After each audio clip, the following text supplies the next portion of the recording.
Price tag, di makalimutan ang pagkatalo kay Sinyo. Invictus nagpaalam muna pala kay Enigma bago bumatel sa PSP. At Batas curious sa presyo ng Isabuhay Champion 2024. So tara!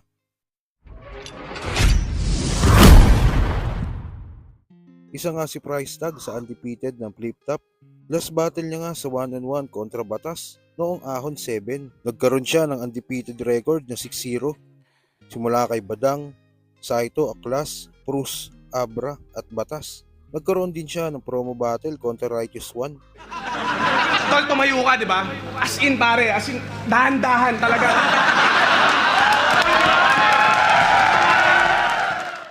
Sa ikatlong 2x2 nga ay sumali siya at katandem niya ay si Chris Delano. Nakalusot sila sa elimination round kontra sa tandem ni Pistolero at Prince Rhyme.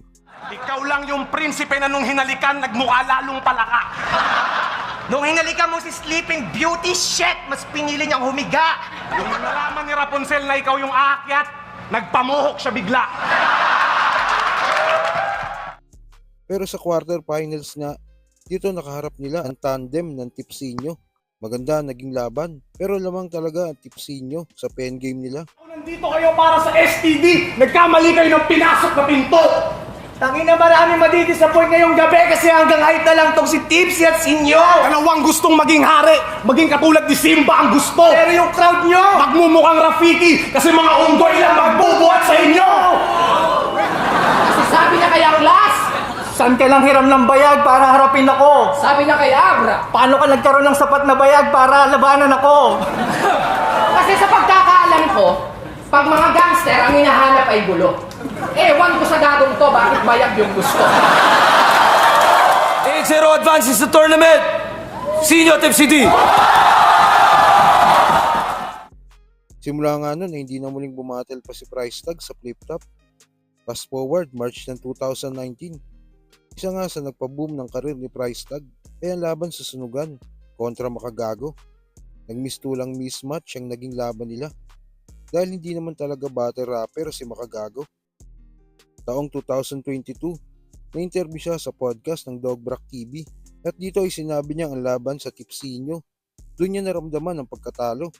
Nagkatapat kami ni Sinyo tsaka Tipsy D. Time na yun. And then that time... after to ng Pistolero and diba? Pistolero tsaka... Yung first round niya sa 2x2. First round. And then Sinyo and Tipsy D kagad after. Yep, yun ang nangyari doon. Talo kami. Mhm. And doon ko naramdaman yung talo. Oo. At ngayong 2025 nga, ay tila sinariwa ni Price tag ang pagkatalo nila na yon dahil sa isa niyang post.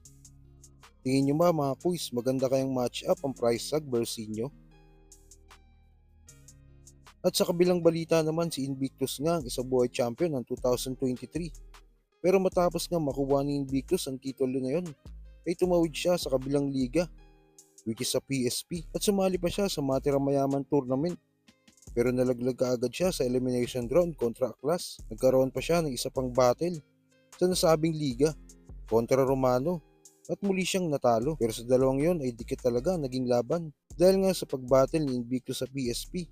Marami nagsabing mga fans na tumalikod na din si Invictus sa flip top tulad ni Akata at Lanceta. Pero sa interview nga ni Invictus sa Topic Squad, dito nilinaw niya na nagsabi siya kay Enigma na babattle siya sa PSP. Nagpaalam daw siya para respeto na din sa flip top. Parang nawala na yung hindi na ganun ka passionate. Pinapagana ka na ng pera.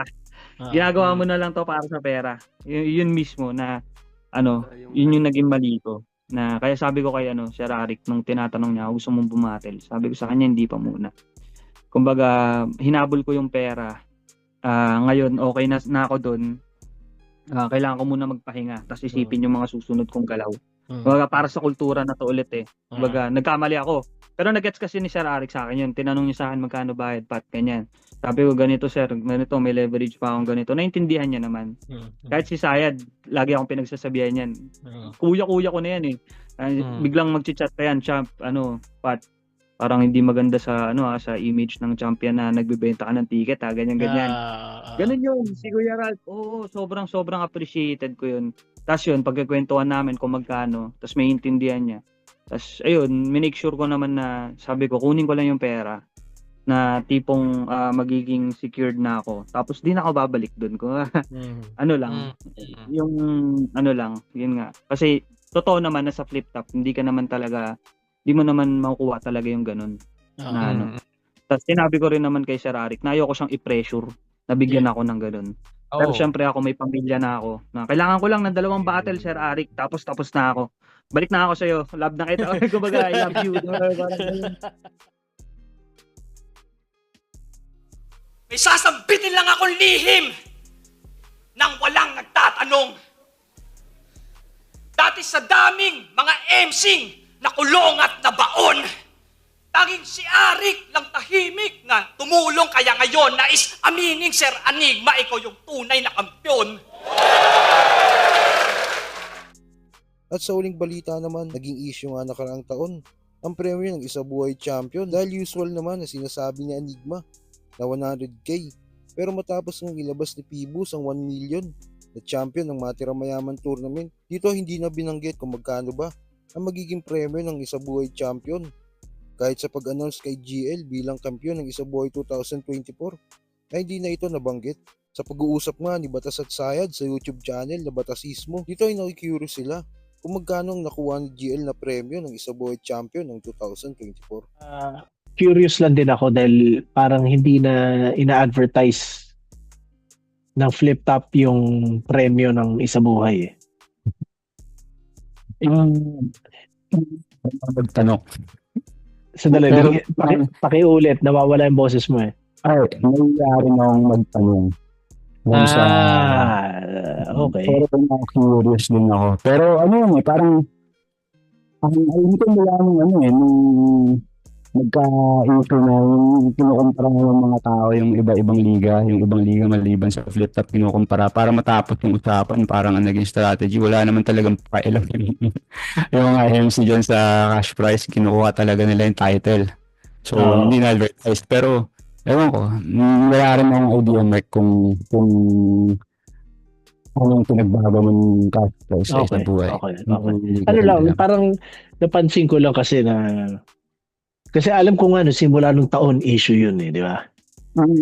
Parang pinag-usap, naging talaga siya, usap-usapan sa internet na bakit kailangan nilang pag-usapan yan.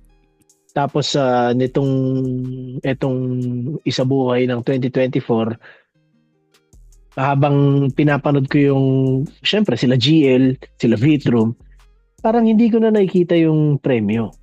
Wala na nabanggit, walang kahit ano. So, napaisip din ako, tangina, yun pa rin ba yung presyo? Kaya lang akala ko tamang baka hindi ko lang napansin.